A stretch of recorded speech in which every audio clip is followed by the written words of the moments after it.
नमस्कार. मी सौ प्रेमा खांडवे.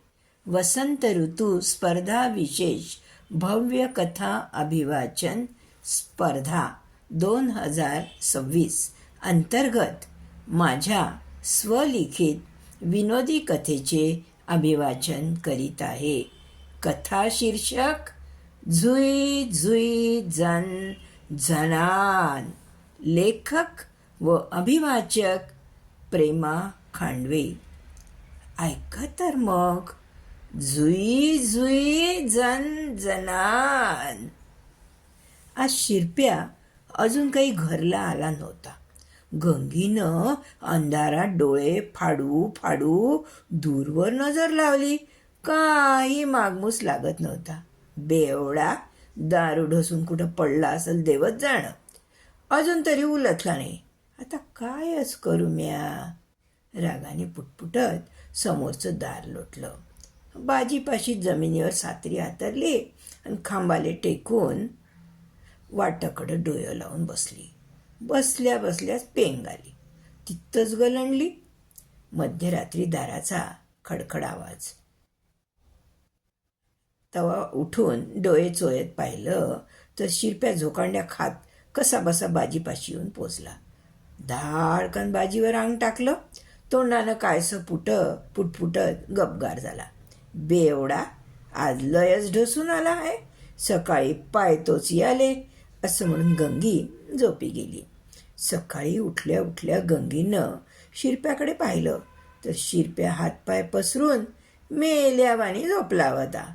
गंगी रागानं दात ओठ खात पुटपुटली. चांगलं बुकलूनच काढावं याले. उठच बाबू तू. आता मग पायतो तुले असं बडबडत गंगी कामाला लागली. गंगीनं अंग धुतलं. समद स्वयंपाक पाणी उडकलं. भांडं कुंड धुणं समद झालं तरी शिरप्या काही उठायचं नावच नाही. मग तिनं हाताने त्याला गदगद हलवलं. अवो उठा, 12 वाजले. सूर्या डोक्यावर आला तरी तुम्ही झोपलेच.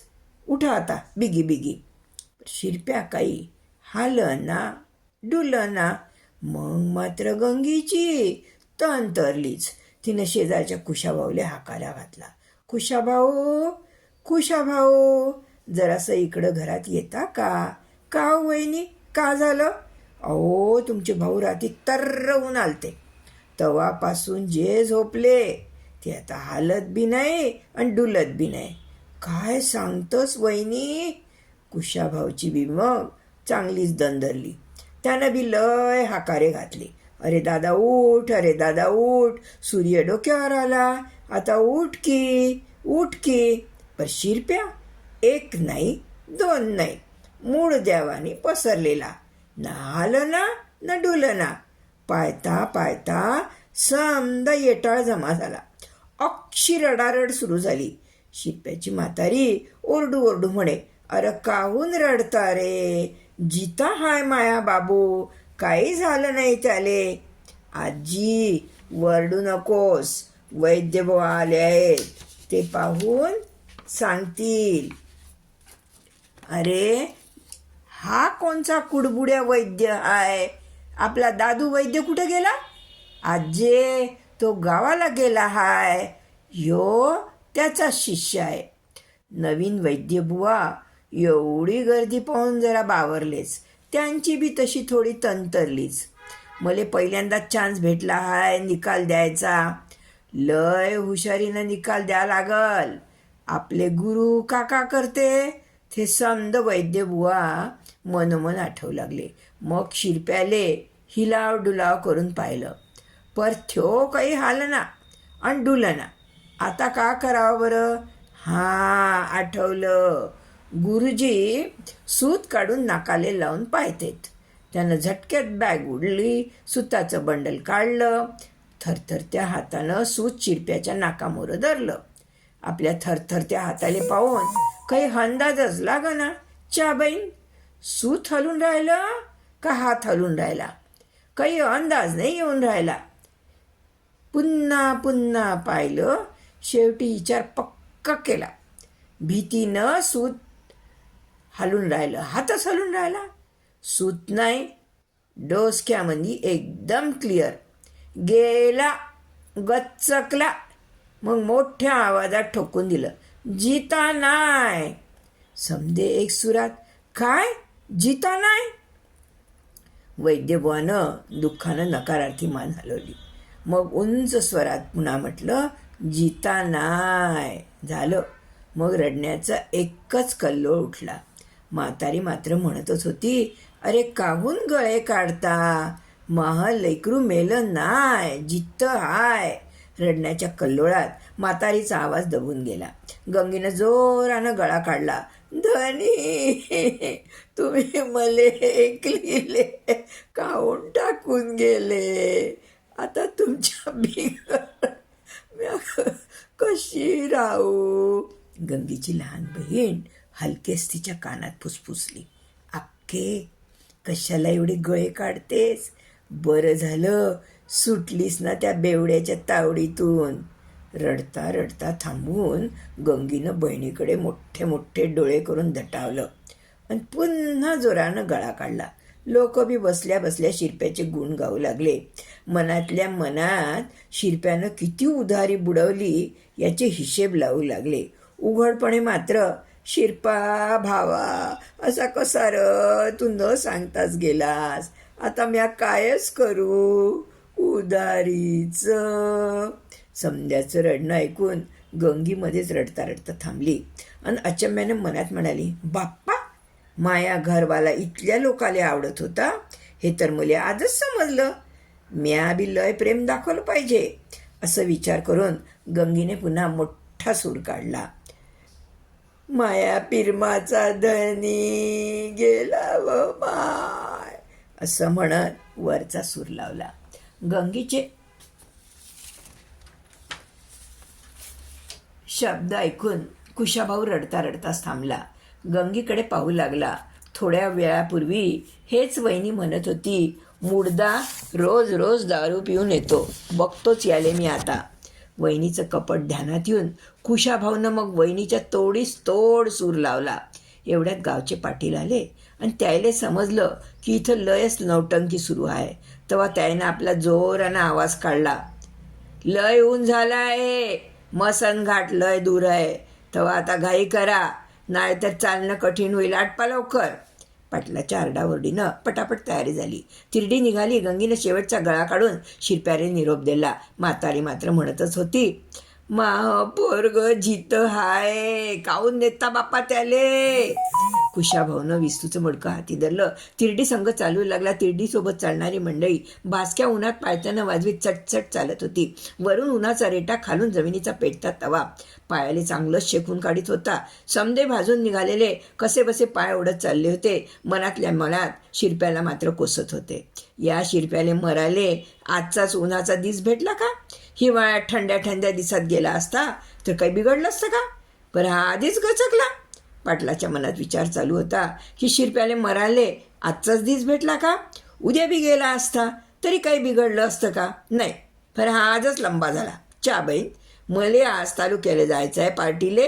समजा आटपून म्या कसा काय पोचीन कोण जाणं. काही लोक विचार करीत होते की शिरप्याला उधार दिलेले पैसे कसे वसूल होतील आता. प्रत्येकाच्या मनात विचारांचा भेंडोळा गोल गोल फिरतच होता. त्यातच मंडळी मसंग घाटावर पोचली. समदे थकले भागले एका मोठ्या झाडाच्या सावलीत विसावले. खांदेकरांनी तिरडी झाडाखाली ठेवली. कुशाभाऊनं लगेच विस्तूभरलं मडकं तिरडीपाशी ठेवून दिलं आणि सुटकेचा श्वास आला. गरमीनं मडक्यातले निखारे लयच पेटले. त्याची धग झाडाच्या वरपर्यंत पोचत. समन्यांनी झाडाच्या सावलीत बसखंड मारली. डोकीचे पंचे काढून घाम पुसला. खिशातून चंचा काढल्या. कोणी पान लावून तोबरा भरला. कोणी तंबाखू मळून दाढी खाली सरकवला. कोणी सुपारीची खांड तोंडात टाकली. अशी समधी मंडळी ताजीतवानी झाली. लगेच पाटलांना हाळी दिली. अरे चला उठा र, आता लागा कामाले. मंडळी चंच्या सावलीत उठणारच. एवढ्यात मधमाशांचं भलं थोरलं पोळं घू घू आवाज करीत वेगानं झाडावरून खाली आलं. कुशाभाऊच्या इस्तू भरल्या मडक्याची धग लागल्याने मधमाशा लयच चवताळल्या होत्या आणि चिडून लोकांच्या अंगावर धावून आल्या. मग काय विचारता राव, मधमाशांनी कोणाच्या गालाचा, कडकडून गालगुच्चा घेतला तर कोणाचं नाकच धरलं, तर कोणाच्या वटाले वट लावले. आणि काय सांगू राव, अजून कुठं अवघड जागी डसल्या, सांगणंच लय अवघड. मधमाशांचं पोळं फुटलं अशी हाळी देत समधे आपला जीव वाचवीत वाकडे तिकडे धावू लागले. कोणी डोक्याच्या पांढऱ्या पंचांनी तोंड झाकलं, तर कोणी स्वतःचं धोतरच फेडलं नि अंग झाकून धावू लागले. शर्ट पायजमावाल्यांनी प्रेतावरचे पांढरे कपडे पळवले. एवढंच नव्हे तर शिरप्याला नेसवलेलं धोतर बी फेडून पांघरलं. लय कल्ला माजला. कुणाचं कुणाले सुधरेना. पळा र समधे, इथून पळा असं म्हणून समधे मधमाशांना चुकवत इकडे तिकडे धावत होते, एकमेकाले टकरावत होते. सरते शेवटी पाटील ओरडले, अर गावाकडे पळा, गावाकडे. मग समधी पांढरी भूतं गावाकडे जाऊ लागली. कुशाभाऊ पळता पळता मागं वळू पाळे. मध्येच थांबी. तवा पाटील म्हणे, आता मागं नको पाऊस बाबा.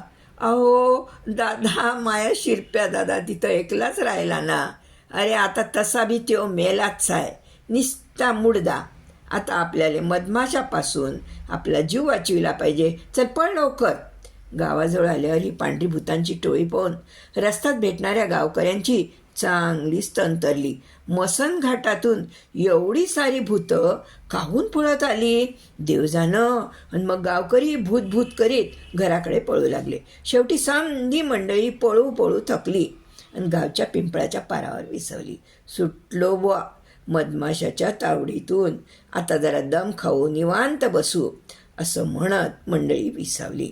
विसावा घेऊन मंडळी निघतच होती, तर एवढ्यात अर्धी चड्डी घातलेला, हात पाय तोंड सर्व हुप्प झालेला शिरप्या ओरडत सर्व लोकांच्या समोर येऊन उभा झाला. शिरप्याला समोर पाहताच समध्यांची बोबडीच वळली. हर, शिरप्याचं भूत आलं. पळा र पळा असं म्हणत मंडळी पळणार तोच शिरप्या जोरात वरडला, म्या भूत नाय, म्या जिता हाय. मले एकट्याले मधमाशाच्या तावडीत सोडून तुम्ही समधे इकडे पळून आले. इथलंच नाही तर मा धोतर बी पळवलं. थांबा, आता म्या बघतोच एक आले असे म्हणून शिरप्याने समोरच्या माणसाचं बकुटं धरलं आणि जोरात हाणलं. हे बघून समध्या मंडळींनी घराकडे धूम ठोकली. अर्ध चड्डीधारी हुप्प झालेल्या शिरप्या घरी परतला. म्हातारी दारातच बसली होती. शिरप्याला पाहताच आनंदानं वरडली, आलं व महालेकरू आलं. आता म्या म्हणलं होतं ना की महापोरग जिथं हाय. गंगी आश्चर्याने आ वासून शिरप्याकडे बघतच राहिली. धन्यवाद मंडळी, धन्यवाद.